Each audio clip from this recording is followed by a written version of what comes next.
So'nggi xabarlar. Dizayn jamoasi a'zosi Dilshodbek Musabekov vafot etdi. Taniqli komik, aktyor, dizayn kulgu jamoasi a'zosi Dilshodbek Musabekov hayotdan ko'z yumdi. Bu haqida qiziqchi Ulug'bek Xolmedov ijtimoiy tarmoqda sahifasida ma'lum qildi. Dilshodbek Musabekov 51 yoshda edi. U o'tgan yilgi intervyulardan birida dizayn guruhining 2023-yilgi konserti vaqtida yurak xurujini boshdan kechirganligi haqida ma'lum qildi.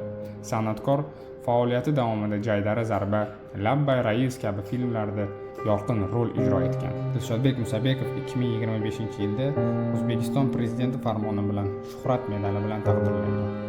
Sahna ortida u juda kamtar, vazmin va mulohazali inson edi. Hamkasblari uning mas'uliyatli va mehnatsevarligi alohida ta'kidlashardi. Bugun uning vafoti kulgi olami uchun katta yo'qotishdir. 51 yosh ijod uchun eng samarali davrlardan biri. Uning hali amalga oshirilmagan rejalari, aytib ulgurmagan hazillari, sahnada yaratilishi kerak bo'lgan obrazlari bor edi. Ammo san'atkorning umri faqat yillar bilan emas, qoldirgan merosi bilan o'lchanadi. Dilshodbek Musabekov yaratgan sahna chiqishlari, filmlardagi rollari, televizion dasturlar xalq xotirasida saqlanib qoladi.